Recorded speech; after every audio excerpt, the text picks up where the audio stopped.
If you like using keyboard shortcuts to speed up your work, you're going to really enjoy the improvements to the nudge command and the addition of nudge to resize in the latest release of Adobe XD. Now, XD has always supported the ability to select an object or a group of objects and then move them on the canvas by using the arrow keys.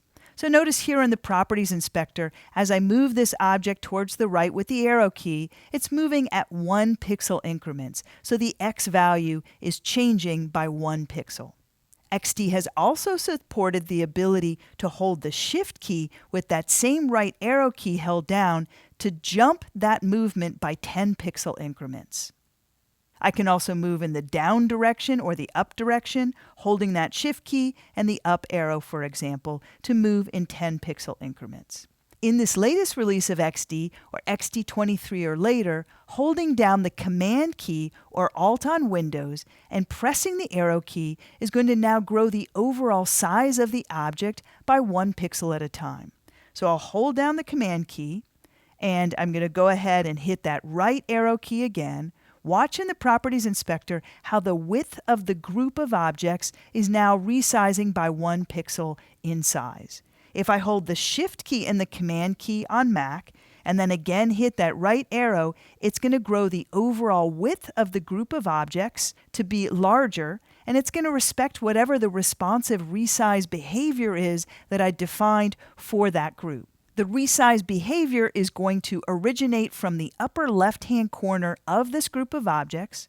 So again, with Shift and Command held down, if I hit the down arrow, it's going to grow the overall group size by 10 pixels, and it's going to originate that resize behavior from this upper left-hand corner.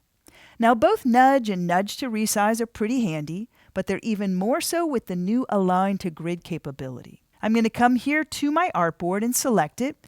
And in the Properties Inspector in the Grid area, I want to go ahead and enable a square grid. And I'll click off. With that grid now enabled, I'm going to come and select my object, and let's zoom in a little bit more tightly. Let's say as I'm working, it's sitting a little bit between the grid lines in the design. The first thing I can do is if I want to move that object by 10 pixel increments, holding the Shift key and then that right arrow key, notice how the first time I make that move, the object moved to line up with the first grid line to the right of the design. If I now come in the upper direction here, holding the Shift key and the up arrow, keep an eye on the design here as it jumps up to that first grid line.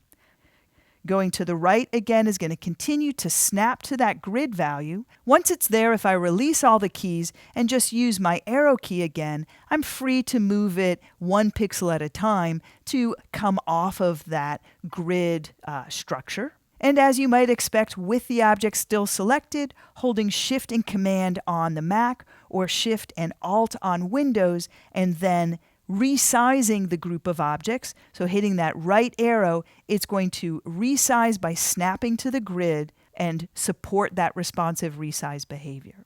So if you're as big a fan of keyboard shortcuts as I am, I think you're going to really enjoy integrating these new commands into your everyday workflow. I encourage you to give it a try.